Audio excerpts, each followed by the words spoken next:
Get ready, America, for this is the best of Destination Small Town, a Cluck TV production, featuring the shows that have taken Sweet Swine County by storm.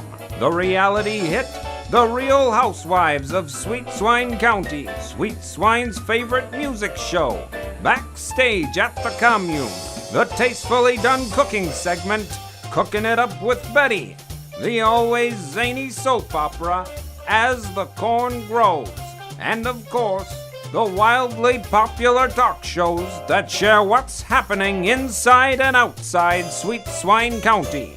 Which shows will you be seeing today? Stay tuned and find out right after the break. Get ready, because just when you thought you'd gotten the cockleburs out of your overalls, they're now on TV. That's right. This is one weed you won't want to pull. The Cocklebur Morning Show, with hosts who deliver a mix of news, entertainment, and information about the communities throughout our story country. Now on this station and the web.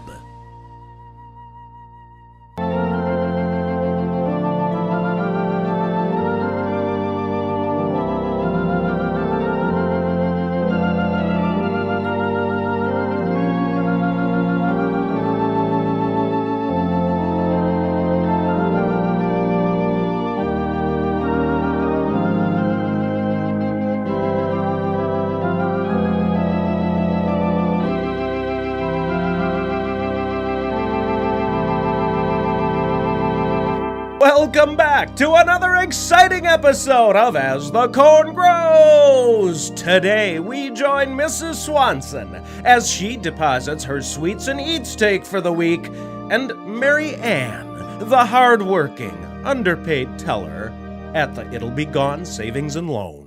And thank you so much. I had such a great day at Sweets and Eats. Oh, that's wonderful. Here you go, Mrs. Swanson. We Thank appreciate you. your business. And here's a sucker for being my favorite customer. And thank you. I really appreciate it. You're welcome. Oh, look, John, it's your Mother. Son. Hello, how can I help you? Okay, Marianne, I need to get this counted and in the vault ASAP, okay? What's wrong with you? Take this. Nice and easy. Crap. Very quietly and very quickly put the cash in this bag. In this bag? That bag. I don't want the bait money out of the drawer, Hey, John, come on. but I'll take the money that you're holding. Come on, John. John! Come on. I got all day here. Let's go. Come on, John, there's one. Keep it coming. Come on. Oh my gosh, there's two. John? Come on. John? Come on! I feel just terrible Too about slow. You're this. too slow. Pick it up here. What Pick it I've up. been through to get this. Come on, lady. Just take the money from him. Okay. Sorry. Here we go. Okay. Now, it's been nice doing business with you, but I got to give myself some time before the cops arrive, so we're going to put you in the vault. But it's Friday. If you put us in the vault, there won't be anybody get us out till Monday. Oh, that's right. It is Friday the 13th. Unlucky for you, I'd say. So let's move it to the vault. Oh my God.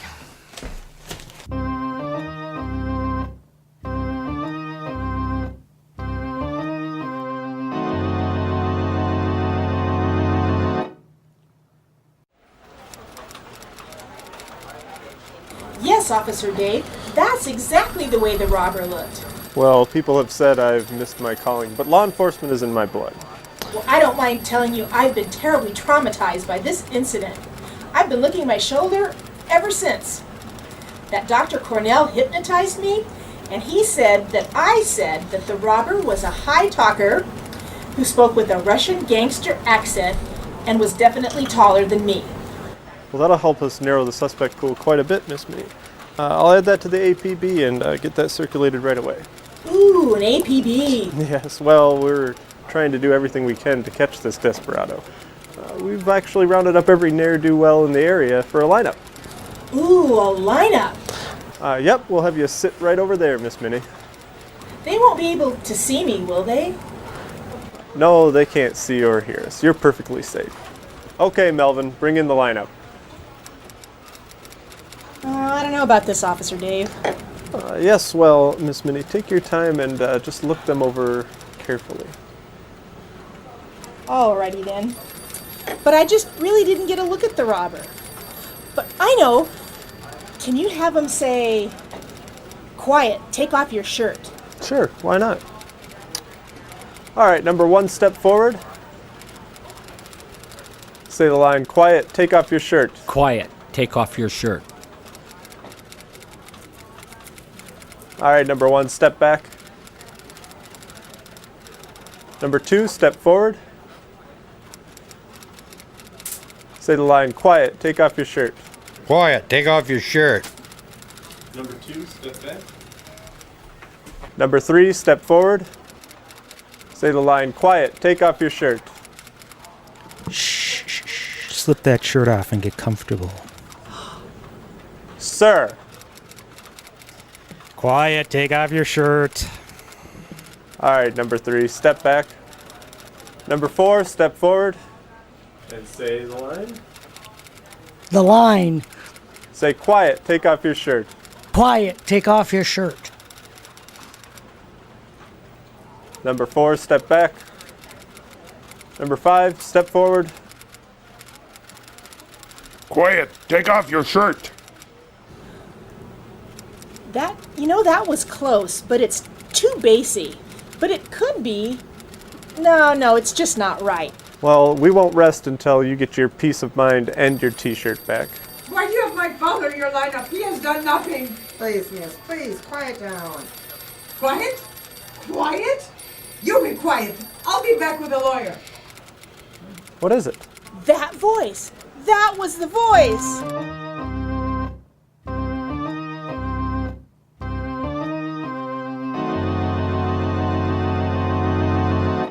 So, Mr. Plow, you may not know this, but not only am I the state fire marshal, I am the chief safety inspector for the entire state. Oh, I know who you are, Mrs. O'Malley. It's Miss O'Malley, and you may call me Chief. Okay, Chief. I'm Elmer. Well, the purpose of this visit today is to conduct your annual performance review. Performance review? That's right. Usually Sam Davis does my performance review, and now you're here. I guess I don't understand. What gives? Would you like a cup of coffee, Mr. Plow? I mean Elmer. Sure, that'd be nice, thank you. Gloria, would you get Mr. Plow a cup of coffee, please? Now, I understand your confusion, Elmer, but a number of instances have come up that have raised some red flags Thank you. during the past year. Red flags? Yes, red flags. For example, you were on trial earlier in the year for arson at Aunt Ella's farm. I testified at that trial. I didn't do it. Mookie did it. That was part of the trial. Please, let me finish. Then I was informed that you were seen publicly brawling with one of Sweet Swine County's most prominent citizens. Oh, I can explain that. Please, what possible explanation could you have for fighting in public at Aunt Ella's Sweet Swine picnic? He started it. I didn't start it. He started it? That's your explanation? Yeah. Mr. Plow, I have wrestled with more issues regarding you this year than any other county inspector. But there are no buts, Mr. Plow. I've spoken to Mr. Davis, and we are in agreement. We've already found an interim replacement for you. Reassigned? I mean, I have one bad year, I'm a little off my safety game, and you boot me out? I can't leave here. These people need me. This county is not safe. This time you need a time to reflect on your actions, and a time for cooling off, and to experience a different perspective. Cooling off? Let me tell you about cooling off! You said reassignment? Reassignment, yes. I've thought this through thoroughly. How about the Bahamas? No, Elmer. How about Brazil? No, Mr. Plow. I've contacted our international office, and for the next 6 months, you will be in Russia, assigned to help the farming community in Russia develop a farm safety program. Russia? Russia. Oh, it looks like the safety meter's gonna take a hit in Sweet Swine County. Will Elmer have to pack more than a few pairs of warm wool mittens for those cold Russian winters?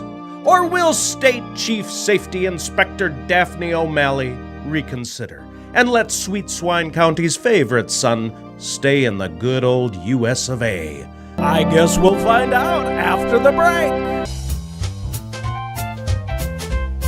Get ready, because now you can watch a full of fun daytime talk show that shares the latest and greatest news about the people, places, and events found all over our story country. The Women of Sweet Swine County, hosted by 3 sassy ladies that tell small town stories with big town attitude. Now on this station and the web.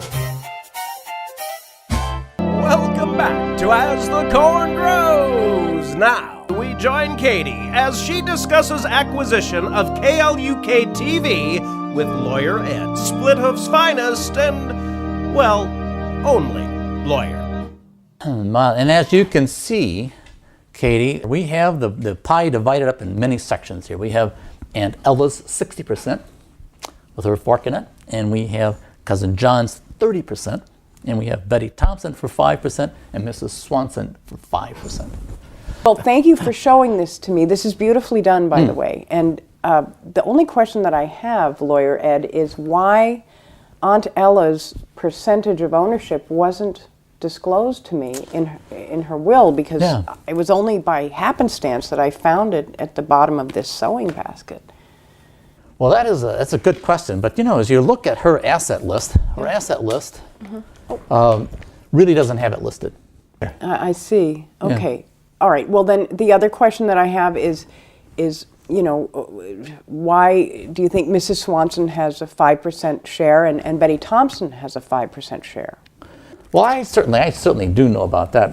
She was constantly giving advice and taking advice from those two ladies, and I think that probably I would not be surprised at all that they wouldn't have a little piece of the share. See, it's this little slice right here. Why do you think they kept it from me? I don't know. I suppose maybe they thought you knew about it. I don't know. I have no idea. Well, okay, then that brings me to my next question, Lawyer Ed. How can we go about getting Cousin John's 30%? Well, you know, the options we've talked about, and one is violence. I don't have a gun here, but and that's something we can hire. We can hire someone to do that for us. Or I'm a lawyer. I have a lot of connections. Are you kidding me? No. Or you can do it yourself. Oh, you know? No. No. Okay. Well, forget. Anyone can do it. Have we met? I don't do anything like that. And the other option is there's various vices, and one is sex. And we can, I can hire some. If you don't want to do that, I can hire someone to do that, or you can do it yourself. Oh, you know, wait a minute. No. I mean, Cousin John is family. Well, that's true, but he is adopted. Yeah, but what are some other approaches we might try? Well, there's this thing I heard about. I heard these lawyers talking about. They mentioned this thing called a leverage buyout. Ooh. Leverage option is we take the money you have in that box. Oh, wow. Yeah, wow. Yeah, a lot of Ben Franklin happening. A lot of Ben Franklin and all of his cousins. Yeah, I'll take care of that, don't worry. Here's what we're going to do. All right.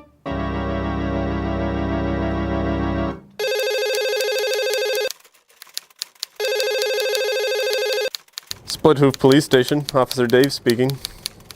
What's that you say? The bank's been robbed? Melvin, put down that donut. We've got a bank robber to catch.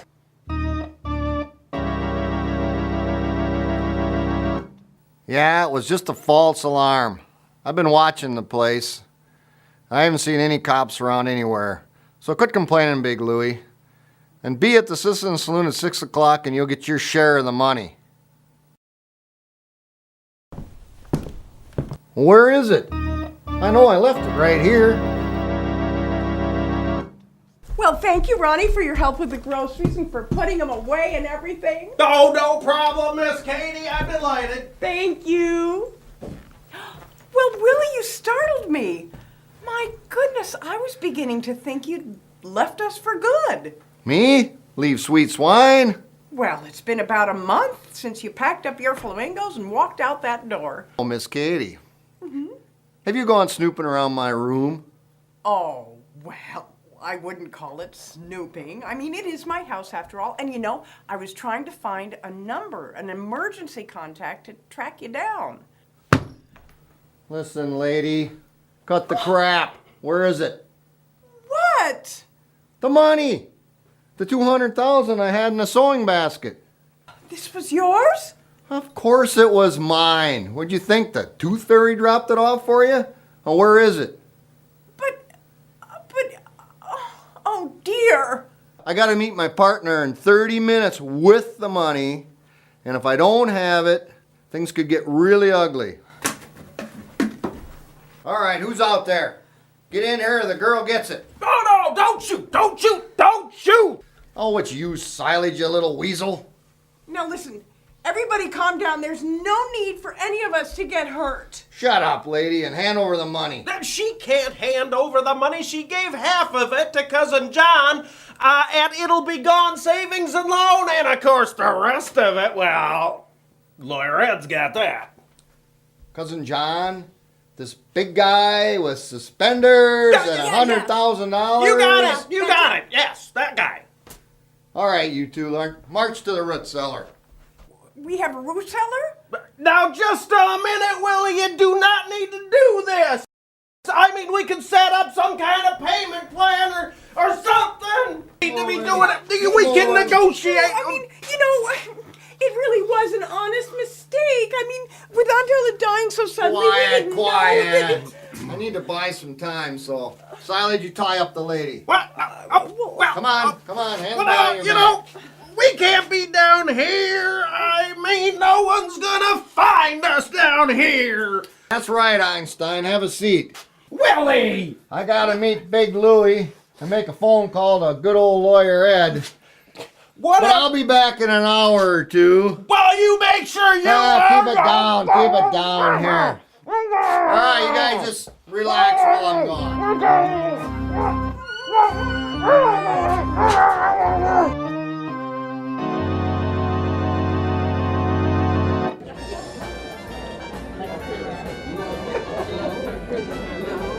We gotta make this quick. Here's your share of the money, $100,000. Ah, yes. Who says the country is under a recession? We're gonna have to part ways, old friend. Ah, Willie, we're just getting started. Well, it has been a good run, but I do have to admit that it's time to lay low for a while. You have a drink on me, Louie. I got an important phone call to make.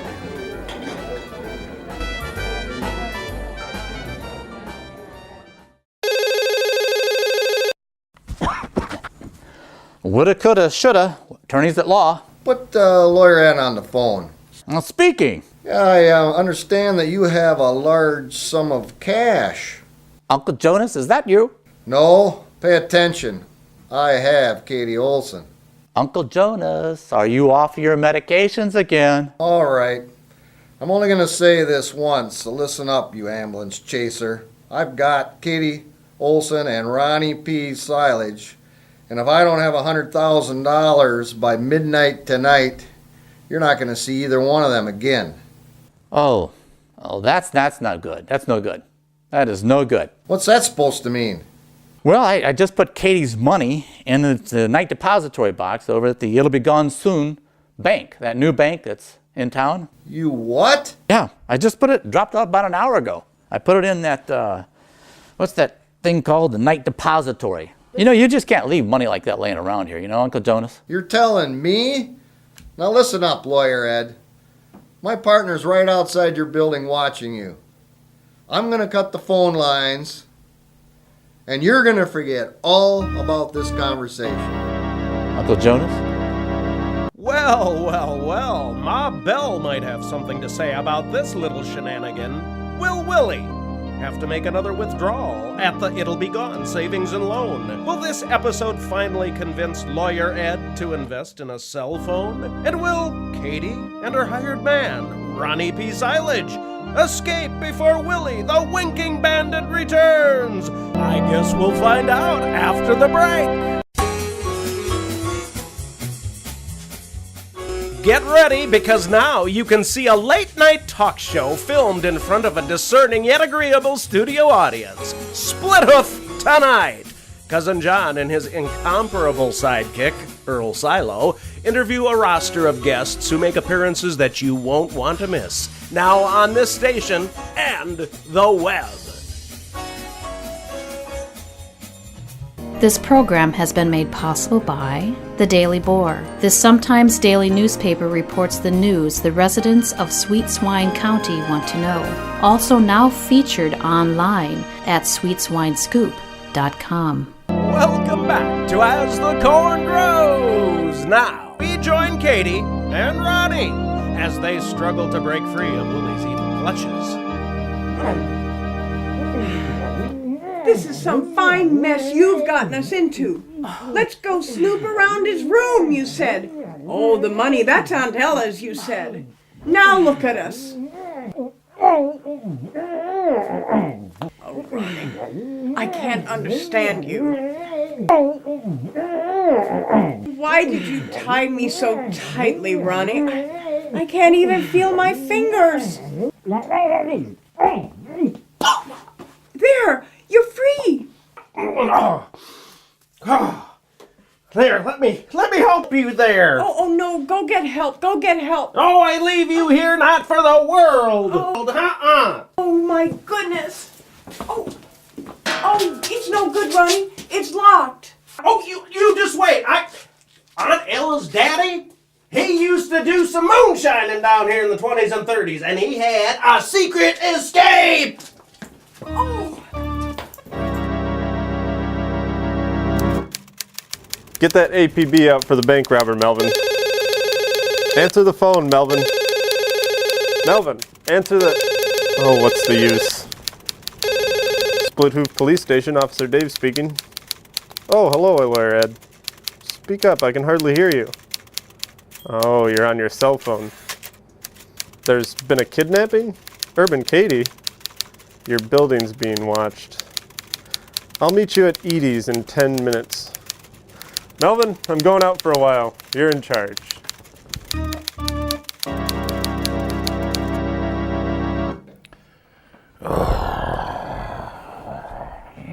Well, John Robert Olson, you have got some explaining to do. Oh, God, not now, Minnie. I've had a terrible weekend. That's my point, Mr. Casanova. What was she, a blonde, a brunette, or a redhead? Minnie, you don't understand. I've been at the police station all morning. The police station? What happened? The savings and loan got robbed.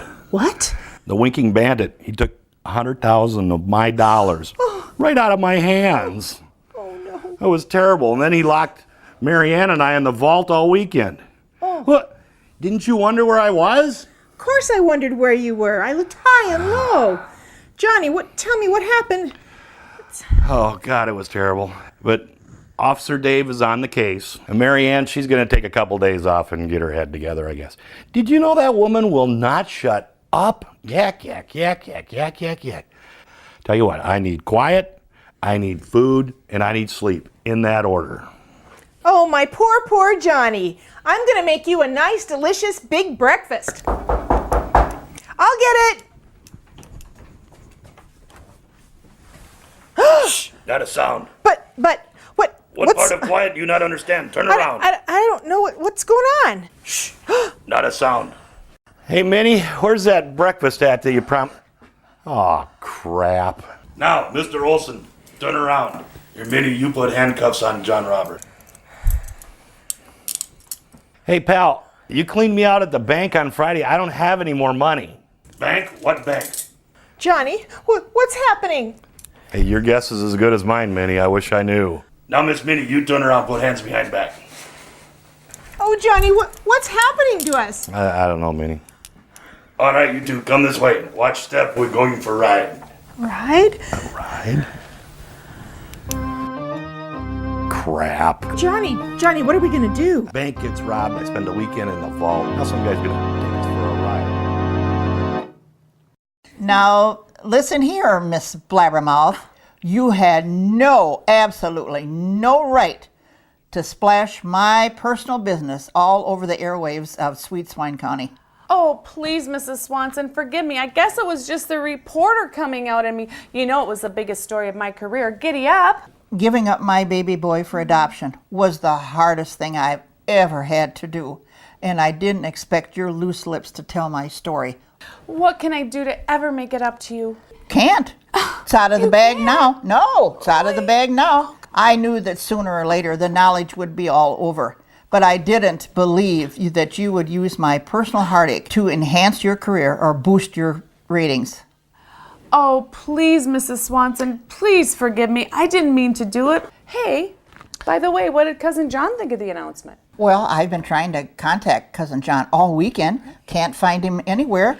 And Minnie is beside herself. She hasn't found him either. She's just a basket case. Really? Well, yeah. And now she thinks there's another woman. Another woman? That's funny. Now, Prairie Ann, any of this story that you and I are talking about had better not show up on your program, or I am going to contact some of my old buddies. Okay. Call off the hit. I'll behave myself. Hey, by the way, I haven't seen Katie and Ronnie all week. I've been trying to call them and they don't answer the phone. I wonder what's going on. I thought maybe they were mad at me or something. Have you heard anything? Turn up the TV. Oh, okay. We interrupt this broadcast for a breaking news bulletin. We have just received word that the It'll Be Gone Savings and Loan was robbed late in the day last Friday. Savings and Loan President John Robert Olson and teller Mary Ann Chappell were robbed at gunpoint and forced into the bank vault by the winking bandit. Details are still sketchy, more at 6. And this just in. Local businesswoman Katie Olson and her hired hand, Ronnie P. Silage, were taken hostage by a boarder, Mr. Willie Odom. Miss Olson and Mr. Silage are now in police protective custody until Mr. Odom is apprehended. Wowee, zowie, sweet swine citizens. Film at 11. I was at the Savings and Loan late Friday afternoon. Ronnie and Katie, they took him hostage. Oh, no. Keep an eye on your children and lock up your doors, sweet swine, 'cause a crime wave is brewing. Will Mrs. Swanson be able to help Officer Dave solve the Savings and Loan robbery? And will Prairie Ann ever stop kicking herself for missing out on 2 of the biggest stories ever to hit Sweet Swine County? Find out next time on As the Corn Grows!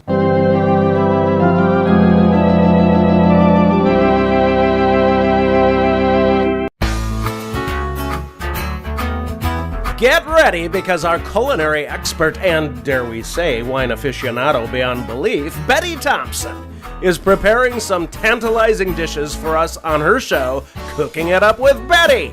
In the midst of cooking, our dear old Betty does join her What's Cooking reporters traveling throughout our story country. Now, on this station and the web. This program is made possible in part by Swine Tales Publications, the proud publisher of Sweet Swine County maps and plat books, now publishing authors from throughout Sweet Swine County. Swine Tales Publication is now making plans for their next book tour, and they may be held in these small towns with the release of The Sweet Swine Diaries, a collection of unauthorized biographies by Cassidy Davis, featuring a riveting collection of the exotic, neurotic, chaotic, and even psychotic stories about the lives of the Sweet Swine County ladies. Miss Davis is quoted as saying, "I have never seen so many single women with so many problems in my life. Enjoy." Each of these towns and their businesses are being considered to hold a book signing because of the information found on the best source about small towns of the Midwest. To learn about these towns and their businesses, visit DestinationSmallTown.com. Destination Small Town, a KLUK TV production. The challenge to share what's happening in small towns of the Midwest. The stories are real.